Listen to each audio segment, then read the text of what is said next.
There we go. Hi there. Welcome to 411 Now, live chat, Crystal and Bill. It's actually not 401 now.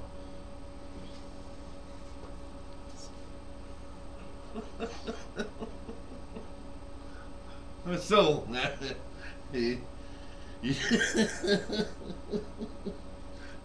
so you want to talk about books?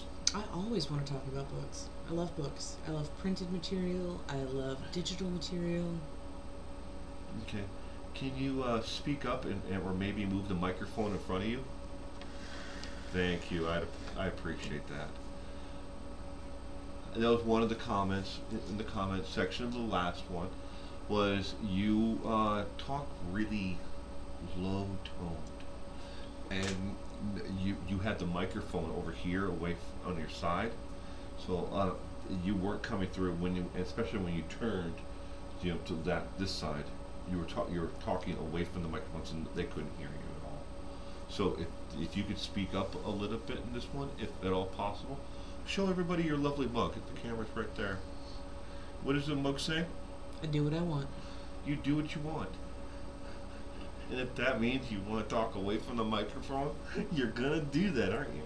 Okay, so we're talking about books today. What is your favorite thing about books? What is my favorite thing about books? Well, that's a really vague question. Oh, I know, so is the topic. I think you should. You picked the topic. You should have gotten something much more specific, Bill. A little bit disappointed in you. That's me messing with Bill, by the way. That's. You're reading less than 2 bars on the thing. You have to speak up. There. Is that better? Nope. This is as loud as I get, man. Unless you can find some way to, like...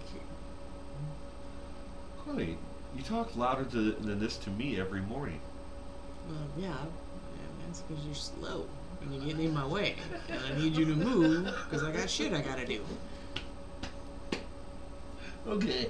So, you like books. You like everything about books. Mm-hmm. All right. Did you know I used to own a bookstore? Did I? Are those the years that you liked me the most? Is when I had my bookstore? No, you just big old jerk and find you like in my freaking. You'd be like, I'm like, it's mine. Put it back. Don't touch it. Well, I mean, those books were there. I mean, they were my books. Well, the bookstores need books, so bookstores can get their own books.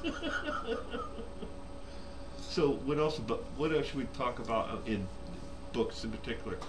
No, honestly, if you want to know what my favorite thing about books is. What is that? Honestly, I think one of my favorite things about a book is that each individual person brings something unique to the book. When you're watching a movie, movies are great. I love movies. Right. But you're seeing the director's vision, the actor's vision. When you're reading something, you've brought your own unique life experience to the book, and you're seeing it through your own lens.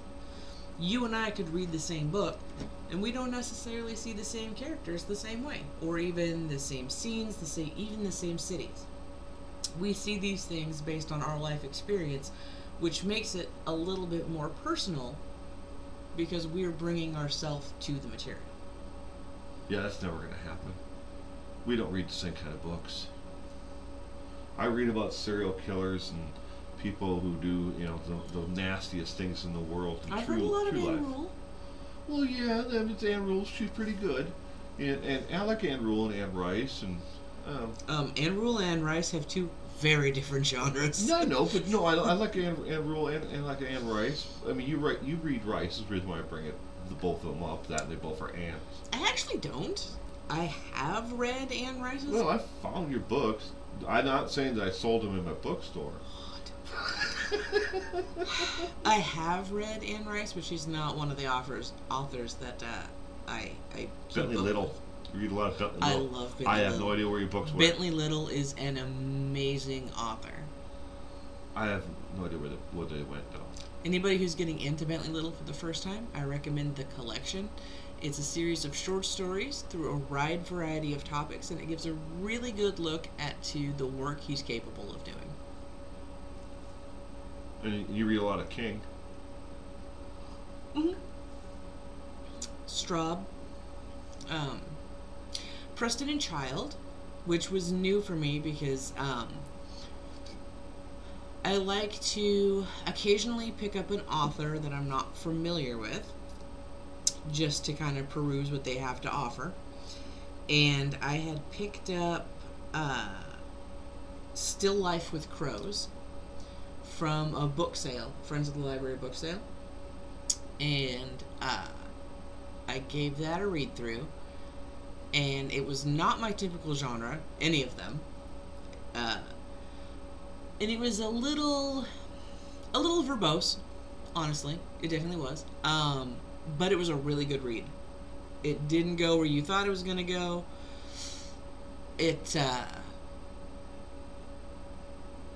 I was really impressed with their collaborative writing style. Do you read anything else, like a different genre? William Lashner is another one. Which Lashner, right? William Lashner writes like legal. I don't know what I hardly ever. If I'm reading the back of a book and it's got anything to do with legal proceedings or lawyers, I'm usually just going to walk the other direction because that sounds boring as hell to me, and I don't want to do that. But like I said, occasionally I like to pick up a different author so I can see what they have to offer. And I picked up Past Due by William Lashner and read that, and it was also not what I was expecting. The character was a very flawed individual, and it leaves you're like, I kind of want things to work out for him, but he's also kind of a dick. Not really sure. It wasn't the dry read that I thought it was going to be. Okay. And I've read a lot more of his stuff, but that was the first one. You always remember your first. Do you? Now, you used to follow independent writers that wrote on the internet, Mm-hmm. that published like certain parts of a book. Did any of them ever become real writers? Not. I mean, not that they weren't writers before. I mean, published. I know what you mean. Mainstream I want to published clarify writers. that for all those out there. I know people who are, subscribers and fans of my actual 401 Now channel, and there are quite a few who are actually independent writers who publish to Reddit and to other areas like that online. So I just wanted to clarify that because I did not mean that in a negative way, like they're not real writers. No, I know what you meant. Published, I meant published. Published by a large. Well, first off, the problem with the problem with reading a lot is it's an expensive habit to maintain. Especially Better than drugs. Well, that depends. If you can kill a novel in a day. Kill a brain cell. A lot of brain cells. So, eventually, you start trying to find other ways to fix your habit for less cost. Found my way into places where budding writers were posting their stuff.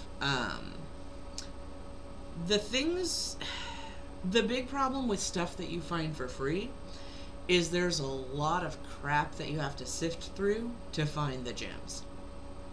One of the benefits to finding those kinds of forums is that for a lot of these, you get to watch the artist as they're developing their craft, and that's a beautiful thing to see. Watching as they start, and it's kind of rough, but it's going on, and you can see them get better. You can watch the revisions, and at the end of it, you can see this thing that maybe isn't necessarily something, I don't want to say good enough for the general The issue with publishing stuff for the general population is that it has to have a certain amount of appeal, and sometimes you're not going to get that with your really unique authors because they've got such a unique viewpoint. There's such a unique story to tell. It's not going to appeal to a wide range of people. Sometimes there's just a language barrier. There was a really good collection of short stories that I'd picked up. Murder and Other Acts of Literature. And it had a wide variety of stories from a wide variety of different authors. And there was one story in there that was written using almost completely, in fact, probably completely, colloquial terms for the place, colloquial speech for the place that the story was taking place in. And it was difficult to follow because I wasn't familiar with a lot of those terms. The story took place, I believe it was in the South. I'm going to say Deep South. Anyways, there was a lot of slang I'm just not familiar with, and it makes the reading more difficult because it pulls you out of the story because you're like, the fuck does that mean? And you got to look it up. It was a good story. It was an objectively good story, but difficult to read because I just wasn't familiar. And you find a lot of that. Do you read sci-fi? I do read sci-fi. I mean, I know our daughter reads a lot of sci-fi. It's so cold in here. Well, sorry, I didn't have the heat on for that's there. most of the day. I just turned it on about, I don't know, 15 minutes before you came in. One thing I like to do is I like to read old sci-fi. With heat on? No, I like to read old. I like to watch old sci-fi movies too, like especially like old sci-fi movies, and they've got like their computers and everything, and like what they think the future is gonna look like, and they've all got like these little ass screens, and it's all like black with like the green letters, and you're just like, you were wrong, you were so wrong. Yes, I like to read old sci-fi and compare it to what things are like now. I want my flying car. I know, right? Where's my flying car? On my hoverboard. Excuse me. So, books. You know, my favorite thing about books is, excuse me, that it can't be erased. Where so much of today's technology and everything else we put on the internet, and what's put on the internet can be erased. Anything that's digitized can be altered by either a political faction or government, complete government, or just anybody who doesn't want that to be around anymore for whatever reason. But once it's printed, it's there forever. But that's my favorite thing about books, is it's here and it's here forever. Once it's printed, you can chase down, you can delete the the digital copy forever. But once it's printed, you can't track down every one of those copies that ever been made. So that's a really good point. yeah, well. Damn it. How does your mic pick you up and it's all the way over there? It's off. Got the one on the computer. I'm using that one. I think there's actually the wire that runs underneath the table that connects all the mics. I think there's a loose wire in there. That's why I have those ones off and sitting over there. There's something, because when I turned it on earlier when I was doing my video, it was just crackling along. I'm like, there's got to be a loose connection or something, or maybe the soundboard's going out again. But nothing I can do about it right now. So this is what we get, that and the one here on the laptop. I know. But it's better than having the thing stick in your face, right? Well, not that you put it in your face, you had it over here by your side. Oh, what else is there about books? There's so many things about books. Well, let's talk about something so there's not just complete dead air. People would like us to talk about something about books. Books can be expensive. Books can be cheap. Books are printed on paper. Some are digitized. Some are, not all books are digitized. A lot of people think they get their e-reader, their Kindle Fires, and I think people still have Nooks. I'm not sure, but they have their Nooks. They think that they have the entire printed library at their resources from their little digital tablet. That's not true. Just like a lot of what Amazon has digitized and offers in an e-book, they only offer what people want to read. They're not going to digitize, and spend the money and the resources on digitizing, the Anarchist Cookbook. You'd be surprised. I know the Anarchist Cookbook is actually digitized. I got a substantial portion of Skinner's work.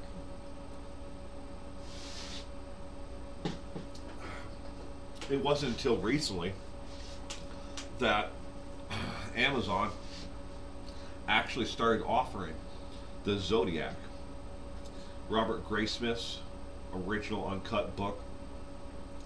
There were two versions of the book.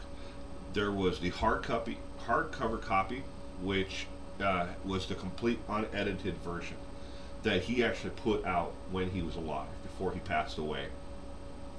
Then there was the mass market paperback, which was the condensed version. There was, I think, 73 pages difference between the hardcover and the mass market paperback.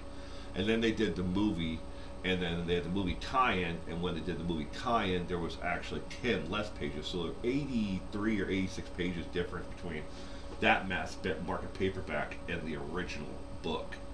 And Amazon they put the picture of the actual real first edition, and then they also offered the alternative cover of the Zodiac, and they were as the digital copies. They're like, oh, we have this on digital. You can buy it, download Amazon Prime, but neither one of them were the first real book, the full uncut version of the book. But were the cuts beneficial? I mean, no. What they did was so in Robert Graysmith's the book that he published before, I think it was Penguin Press that picked it up later on in mass market. But when Penguin Press got it and they started producing it, they cut out all what they called extras that he had in the book. Like, he originally put all the letters from the Zodiac in there, copies of the actual letters. And then he offered what at the time was the closest decipher of what people thought the letters meant, the ones that he sent to all the different editors and police department, taunting them about it. And he put all copies of all that in there. And they're like, well, we don't need all those. What we need is the actual, just a couple of them, maybe here and there, sporadically throughout the book. They put pictures of them in there, but they cut out all that, and then they cut out what his theory was, in where he, towards the end of the book, where he hypothesized who he thought it was, and he was absolutely right on who he thought the Zodiac was. And he spent his entire life up until he died, swearing that this was the guy that was the Zodiac killer, and he was right. He just never was able to prove it to the point where the police, would make an arrest. So, but and that's the thing is, because it was digitized, and they went with a later edition, that his work was actually edited. I mean, Robert Graysmith never saw it on Amazon. He would have absolutely fucking flipped. Sorry for my language, but he would have. He never would have dreamed something like that would ever have happened in his lifetime. That somebody would be passing off an edited version of his work. That was basically Robert Graysmith's entire life, was just that one book. He was infatuated with the Zodiac Killer. So, but that's an author that I really liked reading, and I liked reading not only his Zodiac, but I liked reading a lot of his. He wrote about other things too. Besides being a writer on top of it all, but there's quite a few people who've written stories about him and their interactions with him and his hunt to try to solve this crime. But maybe someday they'll write a book about me and my obsession with murders and serial killers. Your daughter's already writing it. Is she? That's all right. I might get kidnapped and and murdered first. So maybe one of them will come here, take me away. Coming to take me away. Aha! You're coming to take me away. I don't think that song is an appropriate segue to what you were just because it's different. Well, a little tired, a little goofy. Had a lot of caffeine today. Keep me awake this long. So, books. What else can we learn about books or talk about when it comes to the books? Anything? Or is that it? The books You're a spicy dude today. Books are printed on paper. You are a spicy Sometimes guy. they're printed on vellum. I like e-readers as much as I enjoy just a hard copy of a book. I like e-readers. I like being able to take a variety of books with me wherever I go. I like the idea that I can access whatever it is that I'm looking for. I don't like the idea that somebody can sell me a book that they apparently weren't supposed to sell me and then get into my e-reader and take that back, which apparently Amazon did to a bunch of customers 2 years ago. Yeah. That idea doesn't sit well with me. But no, I like e-readers.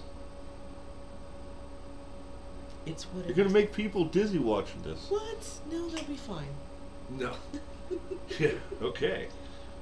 Fine, I'll hold still.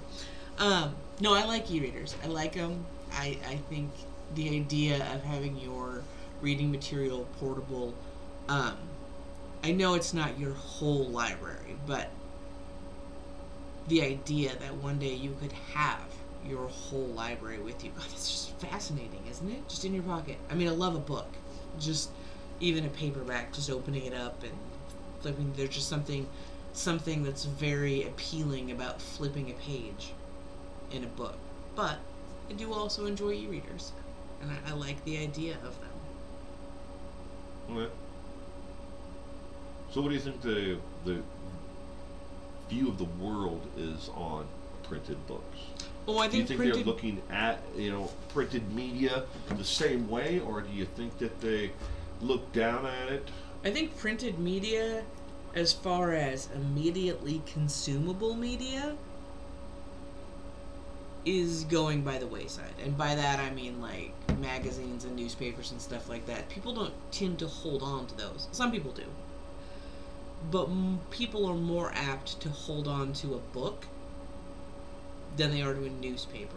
And I think, I don't have any proof, it's just my opinion, I think it's because it's a time investment. A newspaper you're probably done with before you're done with breakfast. But a book is going to take you a couple days. Maybe even a month, depending, on what kind of time you got to put into it. You've invested time and effort into this. So, I do think that probably immediately consumable print materials will eventually be gone. I hope not. Nothing is ever 100% gone, but there's definitely going to be fewer. I do, I don't know if you remember or not, but somebody had printed you remember back when you were in high school, the old style, stop it, I want to turn my chair, the old style fanzines? Yeah, I know what that is. When people put the little homebrew freaking magazine. No, homebrew magazine. Oh. Like people would put together little, their own cartoon. Yeah. I mean, I remember making moonshine when I was in, Yeah, no, that's not what I was talking about. Yeah, the little people put together their cartoons and stories and stuff like that. back when I was in high school, it was a really big thing. And somebody, um, for the game that we were talking about last time, one of the games we were talking about, Slay, um, there was a gal in the UK who was a member of the Facebook group for the game, put together one of the funding platforms, I don't remember which one it was, and was taking donations, and everybody kicked in. Well, not everybody, but a bunch of people kicked in. And when they got to a certain level, they, printed off various stuff. Anyways, they put together an old school style fanzine and sent it out to all the people that had kicked in money for it, and little stickers and stuff like that. And it was such an amazing, fun, nostalgic experience. I absolutely loved it. What is a fanzine? It's a little booklet. They make it home. Little, it's not a mass-produced magazine. It's just. So wouldn't fanzines go away with your future guess that printed media is going to go away? I don't think so, because they were never a mass thing anyway. I mean, they already did go away. It's not the big thing that they used to be. You hardly ever see them anymore. But it's a small. I'm referring to it like it's fucking moonshine. It's a small batch. That's what it sounds like to me. And they're not big scale productions. They're people in their homes, people that have a passion for the source material, putting it together in the time that they could put together between their kids and their work. Is it like a booklet? Yeah. So it's kind of like the book that me and my friend did. I'm on hiking trails in Washington State. No. It's. No? I mean, kind of, but not really. I don't know how else to compare it. I'm trying to imagine in my head what a fanzine is. A visual would probably be better. So this thing, it included, there were some recipes, there were some short stories, there was artwork. Yeah, there's no recipes in the book that we did. Yeah. There's no art. Well, there's artwork, as in people drew pictures of the hiking trails and marked out, points of interest. Did you guys write any short stories? No. It describes the hiking trails, what can be seen along, how to get to them. So yours is kind of an informative booklet. Yeah. Yeah. But yours had recipes. This we should have put like trail mix recipes in it. Well, then we would have been somewhere. I didn't put it together. I just kicked in money. But it. Is it like hardcover, or is it like a? No, it's just a soft cover, like cardstock. Oh wow! Okay, even cheaper. Yeah. So you could print one of these off at Kinko's. Probably. Why don't you start a fanzine? That way you can keep it going, so it doesn't have to die. There's other people already doing that. Are you doing it? Well, if you love books, you should be doing that. I don't think it's really something that you have to do just because you love books. You don't even have to meet the person or be connected to a story or anything, and you can just completely make up the story, and you can have Amazon printed in a book for you. I mean, I guess if I wanted to go all Maureen Minchin on shit. Right. or Cradle. I made up a bunch of weird shit. Yeah. I threw in some big words and some research that I didn't interpret You didn't correctly. do. I stole off the internet and I used it inappropriately. Yeah. All right. But books, you think they're going away?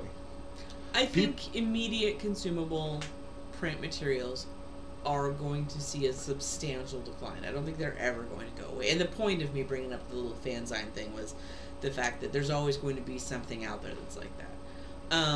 I think print materials that require a larger time investment will see a decline as well, but not the same kind.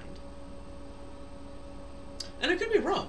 It could be that the generations that are coming up after Elizabeth that are born into a much more digital world because they don't have the same experiences, you know, they might just be like, screw all of this paper stuff. I'm gonna inconvenience some electrons. What do you think the odds of that happening are?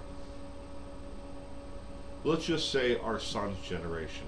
Do you see him being more into books than digital, or any other child of his age? The next generation after her. Will our son's generation be more into printed books than digital? Because you know just how much he loves his tablet now. I think so. And the reason I think so is because I think that the generations that are coming up after us are going to be more invested in experiences. And reading is an experience. They read?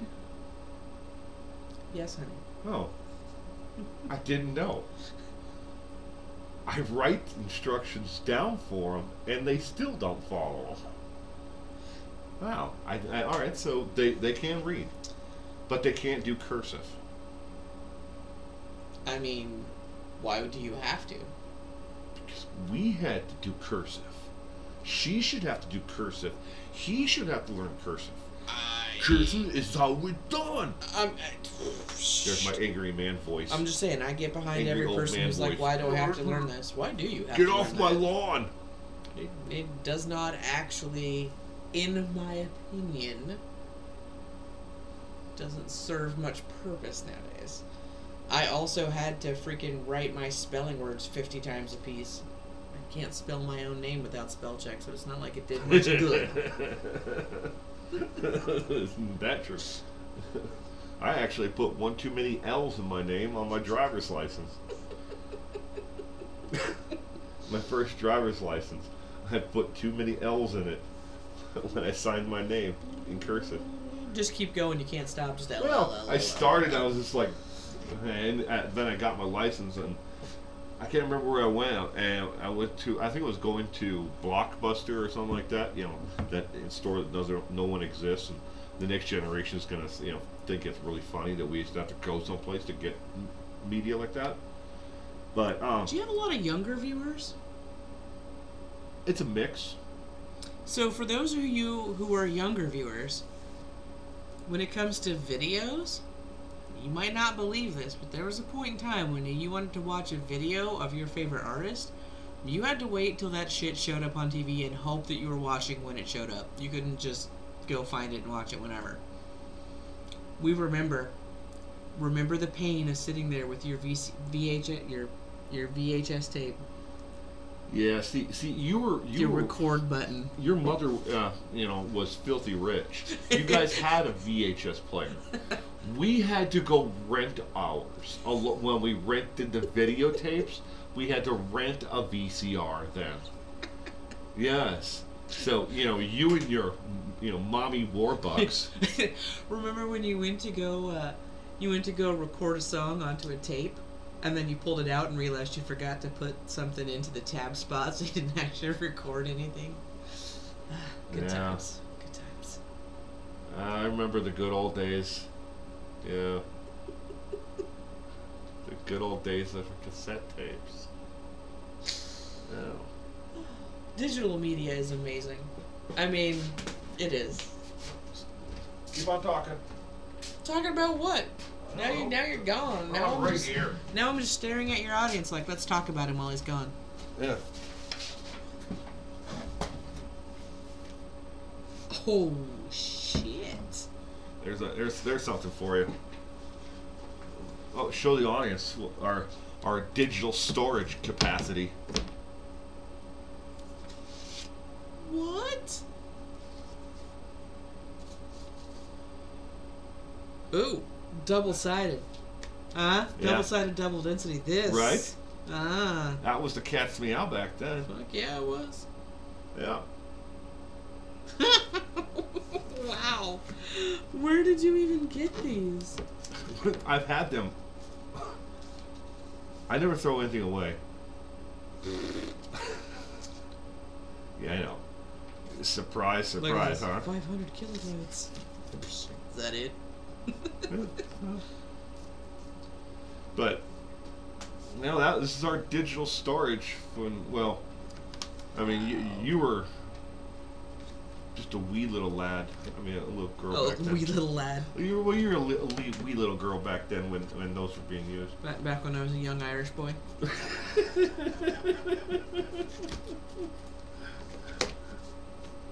Yeah. This is box 3. I have 1, 2, 3, and 4 over there on the shelf. Hey, I know where you can get some 8-tracks. I have some. Do you really? Oh yeah. Oh shit. Yeah, you know me. And I've got 8-tracks, cassettes. See, they said that vinyl records were dead as well, and they're going away, and nobody was ever going to want them. And now those people who stole my beer, they now want vinyl records. Talking about the hipsters. The hipsters, they claimed my beer as their own. You should let them have it. Shut up. It's not good beer. Shut up. It's not good beer. Jeez. It barely qualifies as beer. Oh, okay.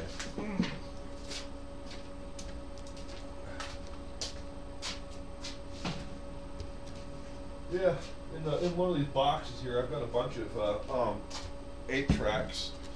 I have like the Beatles, Sgt. Pepper's Lonely Hearts Club Band. I've got that on 8-track. I've got like Kenny Rogers. They're just a random mix. Pink Floyd, The Wall on 8-track. They're all over the place.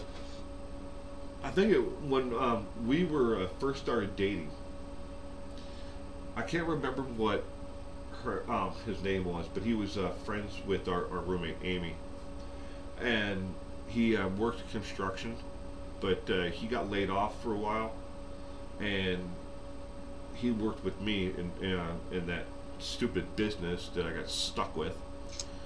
Yeah. Hold on, let me roll my eyes. I know. I'm still rolling them years later. I was rolling my eyes at you. I didn't want the business. Anyways. Anyways, but he we went to that yard sale and we bought that original Nintendo, and it had that was an Atari, not a Nintendo. Atari system, and all those 8-tracks were in that box. Now all the Atari stuff is long since gone, but for some reason I've held on to the 8-tracks. Should have held on to the Atari. I know. Play myself some Pong. I could have made some money off that thing. Boop. But. Boop. Boop. Yeah, it had what, 4 games? Pong tennis, Pong tank. It was all the same game. It's just like an overlay difference. Yeah. It's like, oh, really? Cool. Yeah, I remember playing that at my grandparents' as a little kid and thinking that, like, oh my god, this is great! We are so off the book topic. we should have had the topic be, we're old. You're old. Yeah, you're right. I am old. I'm a lot older than I used to be. Every single day, you're a little bit older than you were the day before. What? I know, right? Is that how it works? Uh-huh. Oh my god. It's crazy shit right there. I'm not gonna get any younger? No, not even a little bit. Damn. So all these aching bones and... Oh yeah, this is just... It's gonna get worse? Every day.